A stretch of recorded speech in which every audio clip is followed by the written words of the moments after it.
Come back, I'm Gertie Rude, back again, I'm in a mood. Well, I'm obviously, you know it, it's the countdown to Friday, so obviously I'm in a Tuesday type of mood. And a Tuesday type of mood is a bit worse than a Monday type of mood. Especially because Monday was just full of BS on here, wasn't it, for Tuesday? It blooming well was. Oh, I was waiting, neck deep. I was going to say knee deep, but I'm short, so it's neck deep. The BS was coming thick and fast through me technology. It was. I don't like them people what live in my laptop, you know. Oh, they do chat some bleeding nonsense. Anyway, with that in mind, I thought we'd get... Well, he is a veritable Duke of Lefty, isn't he? Yes, he is. Duke, what's his name? James O'Lefty O'Brien. Yes, he's so left of left. I think Stalin was actually his granddad. Yes. Oh, he's lovely. Obviously, he's comfortably left. Do you get me? I mean, he's not left because he's in a soup kitchen or nothing. I mean, you know, lives in a mansion probably. In a gated community, no less. Yes, he rides a bike, he's veganarian, one of those, you know. Yes, he's virtuous and a very zealot or fundamentalist lefty. Yes, or you could say he's a leftard. I don't know, but just don't quote me on it because guess what? Really don't care, but he's here, he's on my laptop. And he's being his wonderful James O'Brien, laconically sardonic. Yes, he loves to... Listen, just watch. Just listen to this load of old hooey. Come on, James, what's giving you beef? Tell Auntie Gertie. What's happened? A moment ago. Oh, shut up for a minute, actually. This was yesterday. I was going to do him yesterday, but I just couldn't be bleeding bothered. Gets on my nerves. Come on, boy. I don't think I have ever been so ashamed to be British. No, well, it's okay. It's okay. We feels you. We feels you. Yes, we're pretty ashamed that you're British too, James. Those thugs over the weekend felt supported by our government and the Home Secretary. I know what you mean about thugs. Those politicians, you know, they're out of control. When you think of it, if you think of it, James, here, are you listening to me, little man in my computer? It's your Auntie Gert. Listen. When you call them thugs, all them politicians, I totally concur with you. I mean, I agree. I agrees with you and I feels you. I mean, not literally, because that would just be, icky. For both of us. You know, but you know when you say about all them thugs, they are. Because I read that in the Dean Norris's book, and apparently they all... essay. They are a bunch of bonces. Well, not bonces, just annoying. You know, fisties and handies everywhere. In fact, there are... Well, one of them's apparently... He's an apist. Yes, he is. You know what an apist is.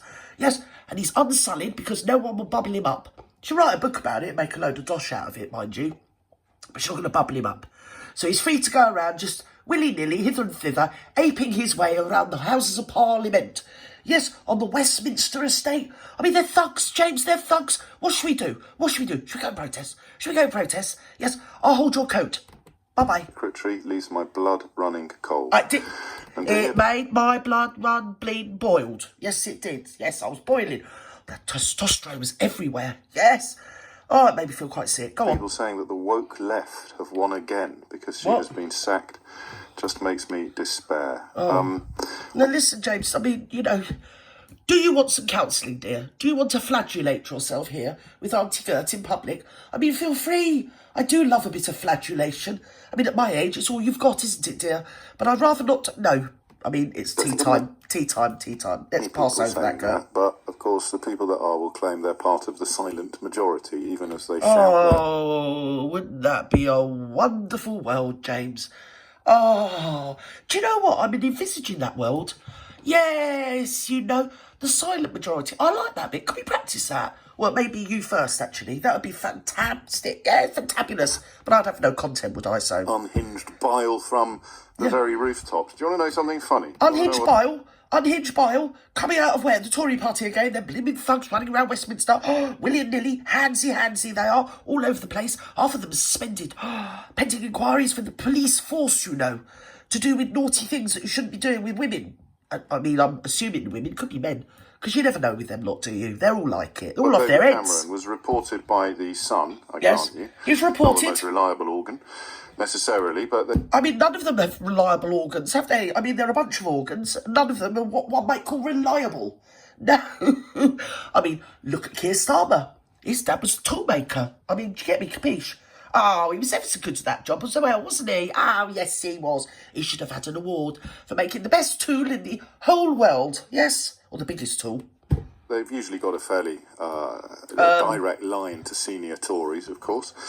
Senior Bories? What senior Bories are these that they've got a direct line to, James? Oh, come on, dish the dirt, give me the goss, it's dirty wood. The Sun reported in November of 2018, so just 5 short years ago. Oh, 5 short years ago. Oh, here we go. It's me, it's James O'Brien. We do like looking backwards, don't we, James?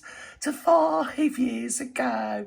I can't remember what I had for tea yesterday, let alone 5 years ago, but do go on. And there's a word in this headline I can't repeat on the radio. I've just been told. I would argue that Ofcom would give me a break on this because it is reputable. Oh, I love this little bit of acting. There's so much BS, so unbelievable. Look, I'm really down with the peeps here. I really am. I'm cutting edge. Do you know what? I'm putting my job on the line for you guys. I am. Because they don't want me to say shit, so I'm not going to say shit. I'm just going to say shit. Go on. And relevant news, but I have been ordered. No, okay, I'm just not going to do it. Relax. No, you're not going to say no. Relax. Relax. Don't do it. If you want to say shit, relax. Don't do it. Okay. So under the headline, Cam again. Get it? David Cameron tells friends he is planning a return to frontline politics as next Foreign Secretary because he is bored shitless. So you can but he's a man of the people. Don't you think, Vootoo? Oh, he is a hero. Can we vote for him? Can we send him some money or something? Oh, yeah. Will you be my idol? Can you be my icon? Oh, okay, all right, you won't find me. I won't padlock myself to your gated community gate. I won't do that anymore, James. I won't, I promise. But just let me be your idol. Yes. No, you be my idol. I don't know. Yeah, I could be yours as well. No, I'll probably have to move country, wouldn't I? Or continents, actually. Yes, come on. If you can work I'm out incontinent, if that's any help. what was in the middle of that word. Okay, that was nicely done, I felt. Very nice. Oh, it was, you little snide. It was so nice the way you didn't say shit on YouTube. Go on. It's the state of British politics. David Cameron delivers the country into utterly... He delivered the country? Because he was frightened of all the racists. Stand and deliver your money or your wife. Oh, Cameron's back on the bleeding scene because the best that the Tories or Bories can hope for next year. Oh, he is the king of bleeding coalition, isn't he, David Cameron? I mean, just get with the programme, capiche? It's no more complicated than that. In fact, it's so bleeding dull and boring. Witness, dull and boring. I mean, basically, you're going to end up with a coalition. They're going to push. They'll be digging up dirt, but to be fair... I think the reason Labour isn't screaming from the rooftops about the stuff that, what's her name, Nadine Dorries, alleges, and other stuff that's already been in the media and already been through the courts, it's obvious why they don't really throw lots of mud at them about that, because basically, if you skim the surface, yes, you probably find the same on Labour. Do you get me? They've both got dirt on each other. So we can have a bunch of apists, or people that facilitate apists and actually, cover up for apists. Nice people. Or you can have a load of Labour bleeding half-wits. And they are half-wits. In fact, that's being mean to half-wits. They're probably a quarter wit, maybe at a push a third of a wit, if that. We have to wait and see with them lot. Yeah, so they're going to come back. What they're going to do, come the bleeding, come the erections, yes, come Armageddon or whatever it is when they have this thing go off. They're going to probably side with what Liberals we've got. I mean, do you know any Liberals? Because I don't. They've decimated their party. Any Unionists, any Independents, any Reclaim or UKIP type of parties. Because it's the only way then people are going to get a sniff of power. And I know there's a lot of people out there that put all their eggs in the Reclaim baskets or whatever it is. What's his name? Lawrence Fox.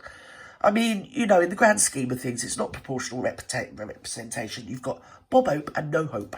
The best hope any of you people have got of having your votes or your ideas represented is if Cameron and his crew are wishy-washy. I mean, it's pantomime season anyway, isn't it?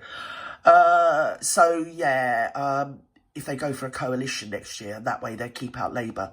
And obviously what they do is they scare the electorate into the middle of next year about how awful it's going to be under Labour. There's going to be loads of shenanigans going on.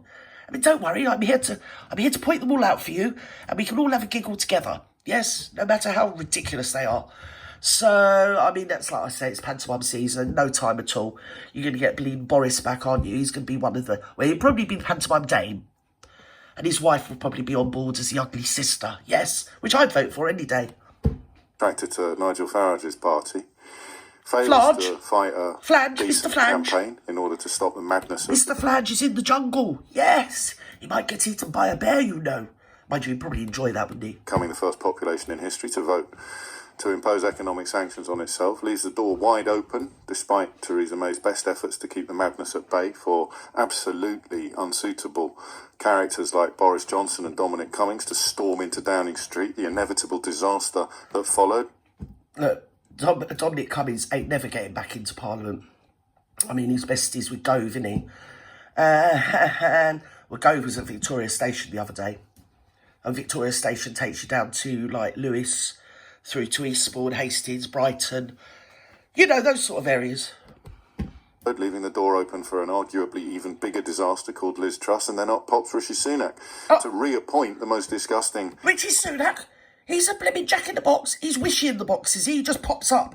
Oh, my days.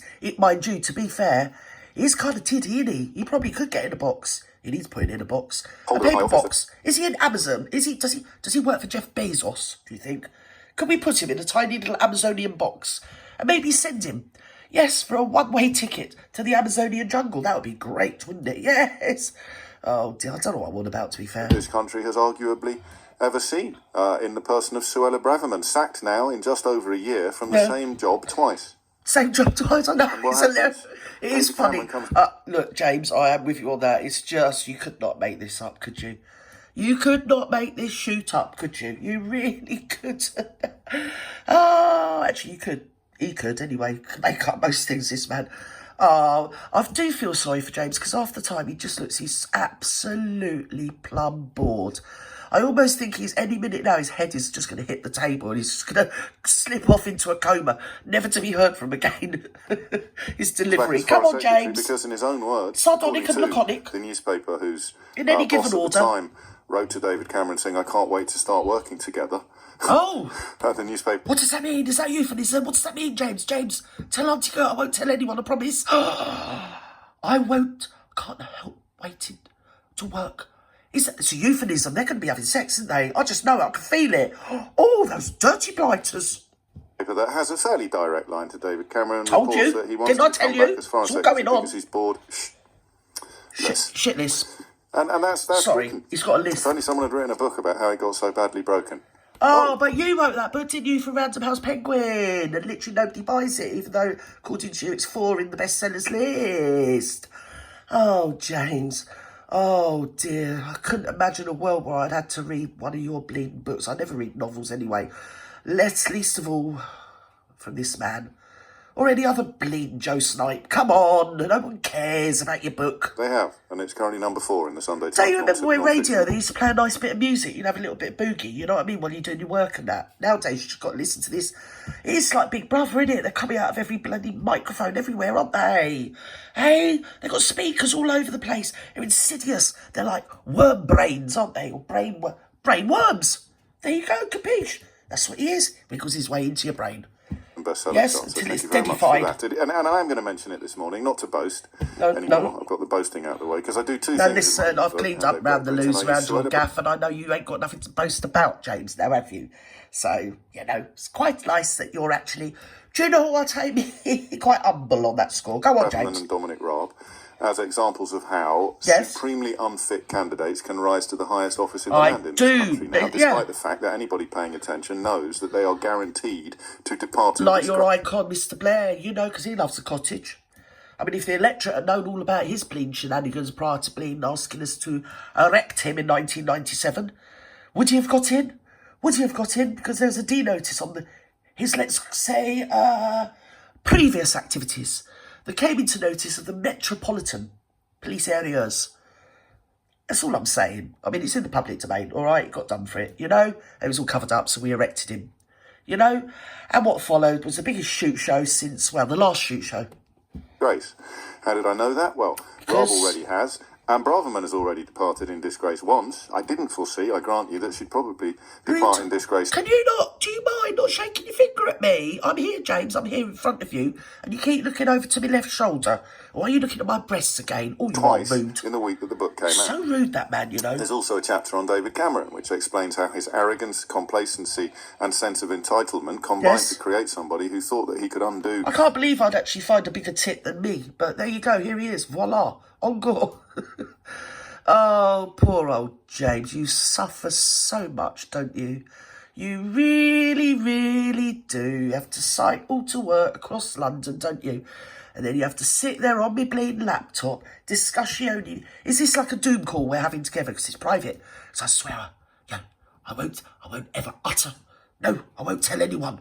It's very private between me and you, James, isn't it? Oh, it's a love fest. Go on. The unravelable knot of the Conservative Party in Europe, just by using his supposed charm and his self-identified attributes and skills. When? Who? But of course he operates in a system where nobody ever turns around and says to him, I think a very, very long period of silence from you, Mr. Cameron. I actually totally concur. I think that would be a blooming good idea. Yes, I do. Listen, if there's going to be a vote on that, put me down. I'll go and vote on that, definitely. Yes. Oh, dear Mr. Scammer. He's only back on the bleeding thing because we're going on the bleeding coalition party train. Roundabout, aren't we? Here we go round the roundabout again. It's going to be, isn't it? It's the same old. They never think of anything new and innovative. They've just got a heart back in time. A step back in time. And what we do, well, we need to... Best we can hope for is coalition. Who got the last coalition? Oh, Winston Churchill, he's dead. Oh, I know. It's the Scameron. That's what the country needs, yes. Because his austerity just broke the back of Britain. I mean, everywhere you go, everywhere's run down. People living in tents and, in doorways and everything. But what we need an Eton boy. Yeah, an elite Eton boy. We could do with that. Oh, yeah, because he's a lord and all. And he sits in the House of Lords. I mean, he must know everything. Best. He sits there, blathering around in his caravan, writing his ludicrous memoirs, his exculpatory memoirs, trying to do deals on behalf of companies during the PPE crisis. Yeah, well, to be fair, he shouldn't have been doing that, but they were all doing that. Listen, look, I'm already bored of this conversation, James. You're doing me nutting now. You're not bringing anything more to the table. We know you hate them. They don't like you. I'm not too keen on you. And I wish you'd stop giving me bleeding doom calls. So there we have it. There's going to be another coalition and an erection. Something else is happening. He doesn't like saying shit on YouTube. And basically, I'll let him go because I think the poor old man, he needs a bit of a snooze. He's off to have some veganarian chicken curry. He can't help himself. Bye-bye now. Here, have a great evening, everyone. Bye.